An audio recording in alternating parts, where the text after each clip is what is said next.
Time to talk about Mac Jones. And I'm sure some of you, if not many of you, are going to disagree with me on what I'm going to say during this podcast. But hey, I like to be a little bit different. I like to think differently and give you a unique perspective.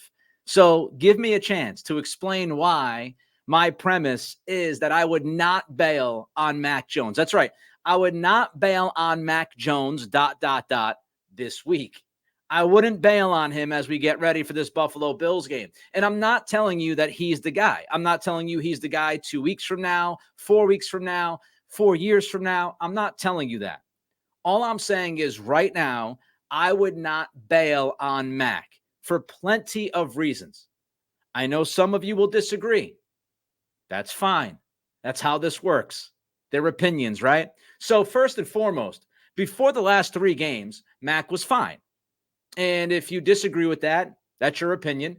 Many people that have watched the film, that grade it play-by-play, all of those people, the Evan Lazars, the Greg Bedards, the Phil Perrys, the Mike Giardis, up until that Dallas meltdown, Mac Jones had taken a step forward. He had showed some progression.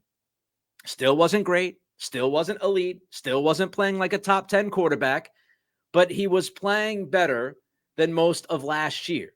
In the latter stages of last year, he was actually pretty good. We forget that because of how frustrating a year it was in 2022. But the first 3 weeks of this season, he played well. He was okay. He was fine. Not great, not top 10. So first, I would not look at the last 3 games and say, oh man, that's what Mac is going to be for the rest of this season. I wouldn't look at Mac Jones and say that's what he's going to be for the rest of his career. We have seen quarterbacks flame out for short periods of time and then turn things around. Now, the circumstances that Mac is dealing with and how broken he was in Dallas and New Orleans, and he wasn't much better this past week against Vegas, the circumstances could end up being too much. Mac's emotions could be too much. All of these things we've discussed. We could look at this a month from now and say, yep, that was it. The Dallas game, he was broken, he stayed broken, and maybe he will forever be broken. But he's had 3 okay games and 3 bad games. That's been his season. And I'm not going to write him off after 2 truly awful games and a not so good game. If you want to give him a C- or whatever you want to give him for the Raiders game, I'm not going to write him off. And I know many people will look at 2022. I said this before the season, and it's only my opinion, and I know many of you would disagree with this. Again, that's how this works. It's fine. But I said it before the season. 2022, I could not care less if you disagree with my opinion on this. 2022, I throw it in the garbage. I threw it in the garbage before this season kicked off because Matt Patricia, Joe Judge, that utter disaster that we witnessed, I looked at it and I said, the quarterback was not given the tools during the offseason when he was supposed to develop and work on his weaknesses. He was given 2 guys who had never really coached on the offensive side of the ball. So for me, 2022 doesn't count that much. 2021, good rookie season. This year, 3 okay games, 3 not so good games. That's how I look at this. Not enough to just throw him out, at least not yet. But what's more important is I'm trying to look at this situation and scenario with a big picture in mind. If you're trying to win, what's more important? Trying to win with backups, trying to win with Malik Cunningham, Bailey Zappi, or Will Grier. What's more important? Trying to win with one of those guys or waiting and being patient to see if Mac actually improves? Can Mac get back to the okay stage? What's more important? Throwing a backup out there to try to win or do something? Or to give Mac a little more time to see if he can get back to what he was the first 3 weeks, what he was in 2021, and even what he was in the latter stages of 2022. Before that Dallas game, Greg Bedard, he ranks each play positive, negative. And Greg would tell you, I do a podcast with Greg, you can check it out. But Greg would tell you before that Dallas game, Mac had a positive game grade in like 8 of his last 10 games. He was actually playing winning football, more positives than negatives. So again, what's more important? Going with a backup, a Malik Cunningham who's not ready yet, obviously. Guy played, 6 snaps on Sunday. Bailey Zappi, who was terrible in garbage time in the fourth quarter of games when he was given a shot. Will Grier, who literally just got into town about a month ago. Is it more important to try to force those guys onto the field? And maybe in your world, they could win? Or is it more important to figure out Mac? It's more important to figure out Mac, and it's not because he's the guy. Even if you don't think he's the guy, I think it's more appropriate to kick this can down the road with Mac Jones. If you are Belichick, if you are the Patriots. And I don't think it's close. Mac improving to even an average level from where he's been the last 3 weeks. If he improves to an average level, then that is more important by a landslide versus forcing Cunningham, Zappi, or Grier in a game right now. By a landslide. Short-term and long-term. Because first of all, the next guy is not guaranteed. And I can sit here and say, would I go out and draft a Caleb Williams? Would I go out and draft a Drake May? Abso-freaking-lutely. If the Patriots get a top 3 pick and you can land one of those elite quarterbacks and restart the clock on the contract with the most important position in the league, if I could get that, absolutely. I'm not crazy. I'm not delusional. I'm taking those guys over Mac Jones. But you're not guaranteed a top 5 pick or a top 3 pick. Well, Nick, you can trade up. Yes. But you're also not guaranteed to be able to move up. A team is going to want to trade a top 3 pick. Are you going to be willing to invest the draft capital? Think of it this way. If you draft Caleb Williams because you traded a boatload of picks, right now, Pro Football Focus has the Patriots picking 6th. If you have the 6th pick of the draft and you move up to one of the top 2 picks, you're going to trade multiple first-round picks. You're going to trade second-round picks. You're going to trade a bunch of picks. So, yes, you would have the young quarterback. You would have the young franchise quarterback to build around.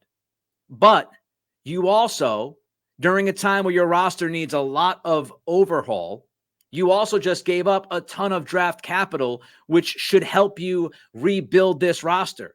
And I know they have $100 million in cap space, but we've seen this movie before. Teams that spend a ton of money in the offseason, they don't always end up being a success. As a matter of fact, usually it's an unsuccessful plan, i.e. the Patriots in 2021. So you can't just rely on the cap space. You have to utilize picks. You have to be smart. That's how good teams build. Look at Philadelphia. Philadelphia built with picks. That's what they did. So when you're looking around, it's not guaranteed you get a top 3 pick. It's not guaranteed if you're going to be willing to give up the draft capital it takes to move up. It's not even the most sound move to do when you're looking at this roster. And if you want to go out and get a Kirk Cousins, does that make sense? Kirk Cousins' name has popped up from time to time over the past few weeks. How much sense does that make? You're going to bring in an average quarterback, maybe slightly average or slightly better than average. You're going to bring that guy in his mid-30s. You're going to pay Cousins $45 to $50 million and have him come in with what offensively? And even if you bring in offensive help, which you likely will for Kirk Cousins, Cousins has had the offensive help in Minnesota. He's had one of the best receivers in football. How far has he gone? If this is about winning a title, Kirk Cousins has not proven, not even close. His primetime games, his playoff games, he hasn't proven to be that guy. It's much more difficult to replace a quarterback, even if that quarterback is average, than a lot of people want to talk about and appreciate.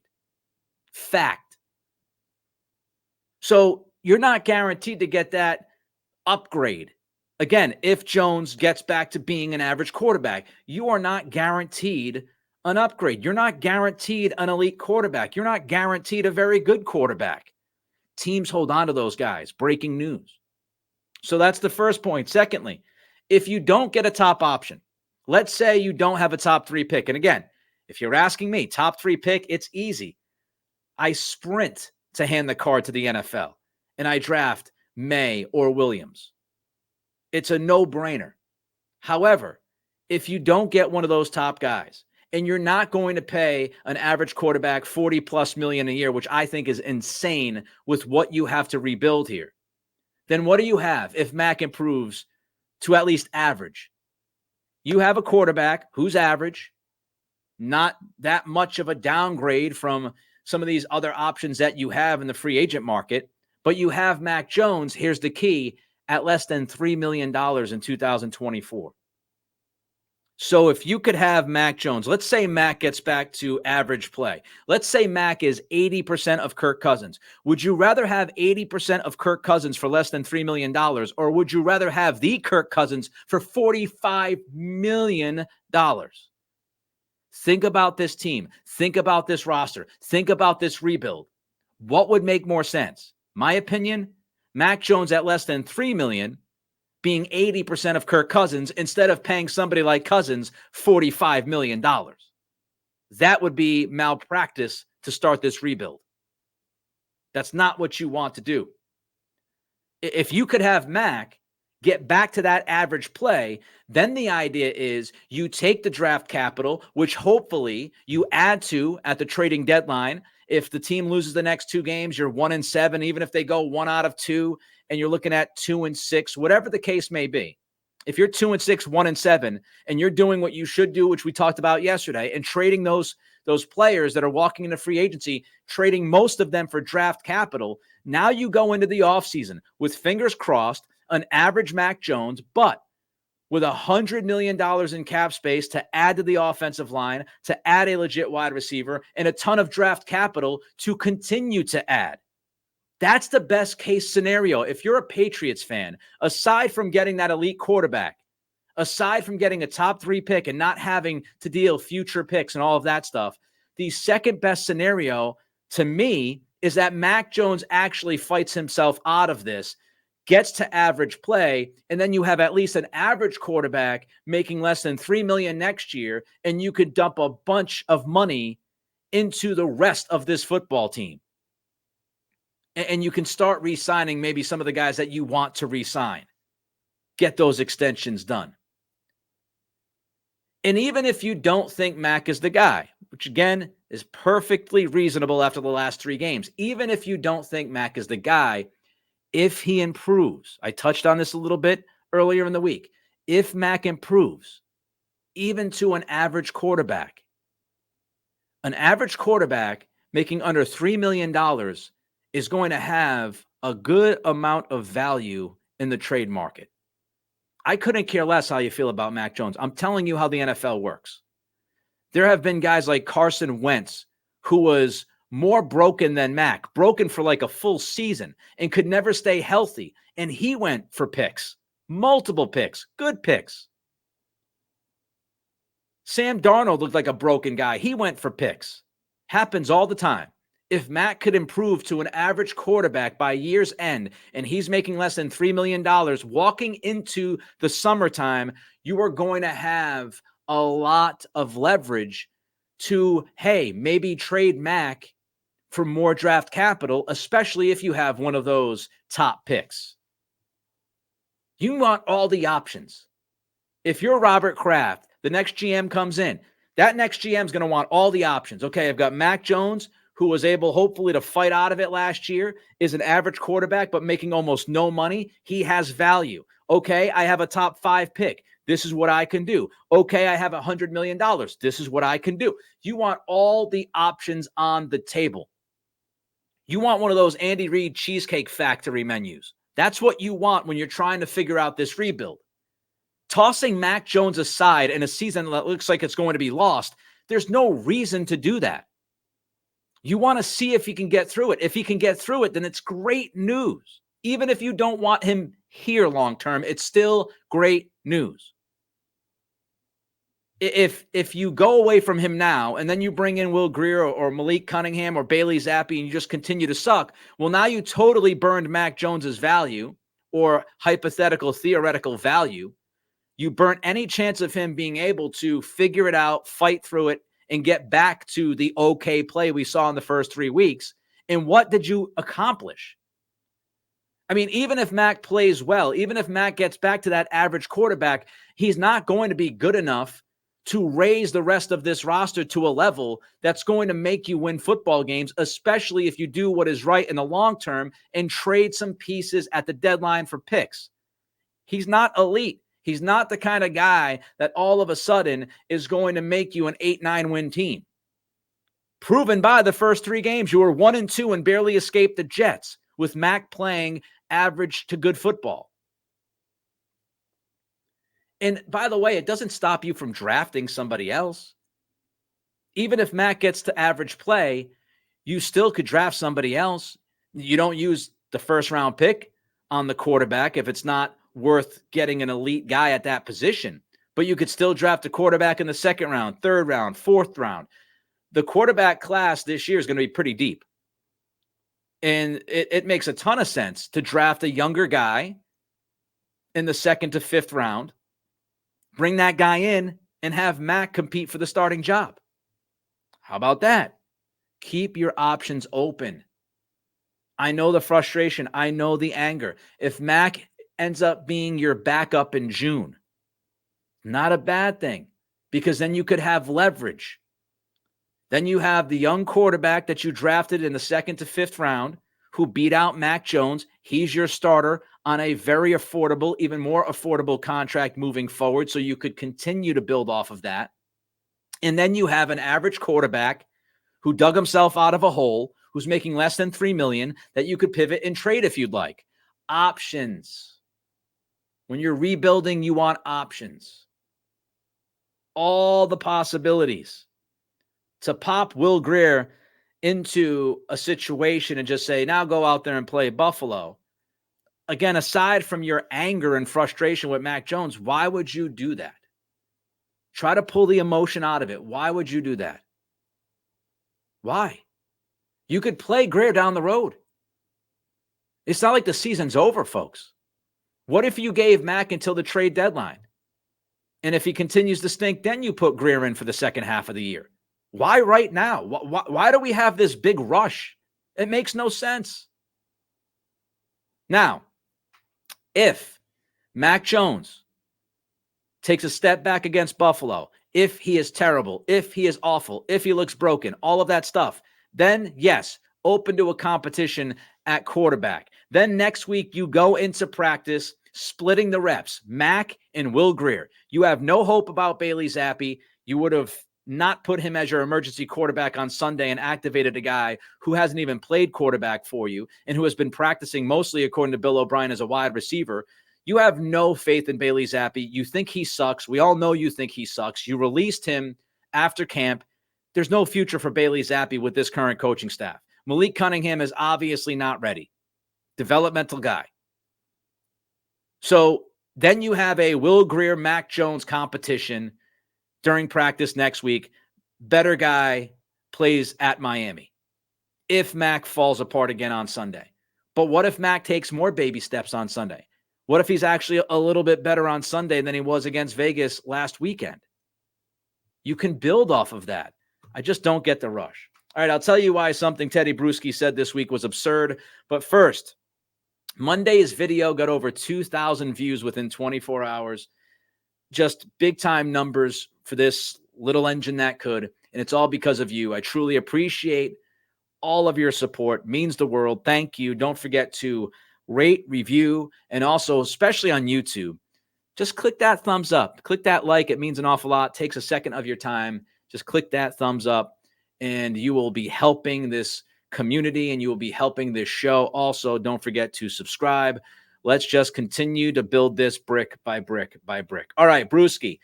I thought Bruschi had a ridiculous comment on ESPN earlier this week. Bruschi said, quote, Belichick is considering ending his run. It's not up to Bill Belichick. What are we doing here? Belichick is considering ending his run? I mean, why is it on Belichick's terms? Shouldn't be. If this year continues to go the way it's gone through the first 6 weeks, Belichick has absolutely zero power to make that move. It's not his consideration. The move has to be done. The owner tells Belichick he's done. Framing it that way, that Belichick is considering ending his New England run, that makes it sound like Belichick deserves to make that call on his own. No. 30-36 since the halfway point of 2019. 3-10 in the last 13 games. Operation that looks like a mess. Personnel moves that have backfired over and over and over and over again. Guess what? If Belichick's not in New England next year, it's because Belichick does not deserve to be in New England. It's not because he decided that he wants out. I hate that. It's absurd to say. Absurd. Kraft should be considering how long that he'll survive this year if this keeps going. How long he wants to stay owner if he doesn't make that move on Belichick. Belichick is considering leaving. Give me a break. I mean, is there any reason, if this continues, say the Patriots win 4 games this year, is there any reason to keep a coach who is like 10 games under 500 the last 4 or 5 years, has won like 7 or 8 out of the last, what would it be, 25, 26 games, has killed a lot of your hope because of personnel moves? Is there any reason why a team would hold on to somebody like that, aside from, hey, he won a Super Bowl 5 years ago? I appreciate that. I was there. I was fortunate to be there. One of my favorite moments of my life. And I love Bill Belichick for what he accomplished along with Tom Brady in New England. And I do give him credit, especially for 01, 03, 04, and 2018. I don't think those Super Bowls happen without Belichick. They also, don't happen without Brady for most of those. But I do give Belichick credit. But we're talking about 4 years post-Brady. Aside from wanting to hold on and clutch to that history and what Belichick did years ago, at what point does the time run out? At what point do you hit the statute of limitations? At some point, you got to say, this is the guy who's been coaching this team and putting the groceries in the kitchen to cook, and they're 10 games under 500. Mismanaged the quarterback position in a major way. You don't get carte blanche for 35 years because you did a good job the first 20. It's not how it works. I'm also evolving on this, GM Belichick has killed head coach Belichick. How good has the head coach been? I've been thinking about this over the last couple of weeks. It's something that Greg Bedard and I talked about on the pod this week as well. But is he really a top coach? Is he still a top coach? I think you could debate it. This is a team that's incredibly undisciplined. It is a sloppy operation, penalties, all the details, all of those things, right? 4th down decisions to kick field goals that had no chance, those kinds of decisions. The clock management from time to time has not been good. There's been some indecisiveness from the sidelines. I still think Belichick's a good coach. And, I just don't think Belichick is a good enough coach to elevate the roster that you have. But I would pump the brakes in calling Belichick one of the best coaches in the league right now. I don't think he has proven that over the last couple of years. Again, I'm talking about right now, not the first 20 years. There's a lot of bad coaching in the league. Lots of bad coaching. But Belichick got out-coached a couple weeks ago by Mike McCarthy. You could argue that Belichick got out-coached last weekend by Josh McDaniels.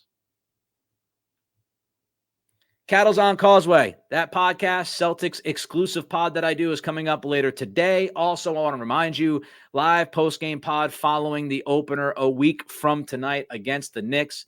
Like, rate, review, and subscribe. Give me that thumbs up on this video. It means the world to me. All of your support. Also, don't forget to subscribe. All right, quick Bruins note before I bid you adieu.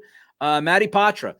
Before the season began for the Bruins, we discussed Patra And I wondered out loud why Patra was not going to be given the shot on the second line, instead going back to the third line. I thought, aside from, it's too much pressure on the young guy, he already has pressure.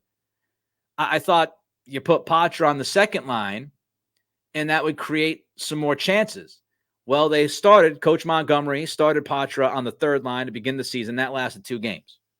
Because Patra, when they get back on the ice, it seems like they've been off forever for some reason. Season started, they've been off for like 4 or 5 days. But Patra will be on the second line. He will center the second line with Marshy and Geekie. He's going to be on that second line to at least start the next game. I love it.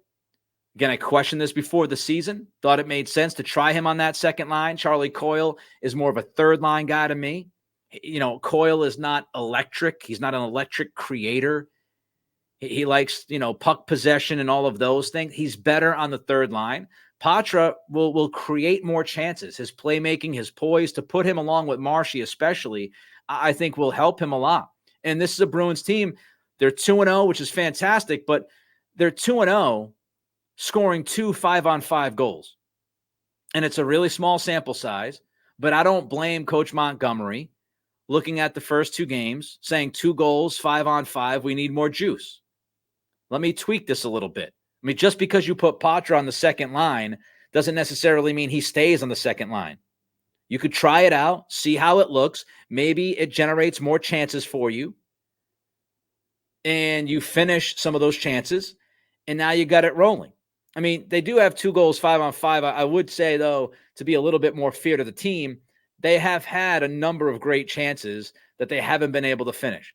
So let's see. Shake it up a little bit. Don't go crazy. Nothing dramatic. Coyle back to the third line. Patra moves up to the second. And maybe, just maybe, you get a little bit of a spark. You get a little bit of juice. And it fits better. If it doesn't work out, you don't lose anything. You slide Patra back to the third line. You could slide Coyle back to the second line. You have nothing to lose this early in the season. And you only have Patra for 9 games if you decide that you don't want to keep him on the roster in Boston. So if you're going to try a move, if you're going to try to put Patra on the second line, it's going to happen soon. Now, I think so far he's done enough to stay on the roster, but just in case, you put him up to the second line, you make that bump up, you see what he does for a few games, and then maybe you say to yourself, okay, there's our second line. Coyle slides back to the third. There's our third. Fourth line's been playing pretty well. They were really good in the first game. So Patra's playmaking with Marchand, I think, will give you more opportunity, and I think it does give that juice to the top 2 lines. So I like the move. Hopefully it pays off for the Bruins. Cattle's on Causeway Pod coming up later today. Live post-game podcast following the opener against the Knicks a week from tonight. You don't want to miss that. We'll be going back and forth. All of your comments live. Should be a lot of fun. Like, rate, review, and subscribe. Apple Pod, Spotify, YouTube. We're back tomorrow. It's the Nick Cattle Show.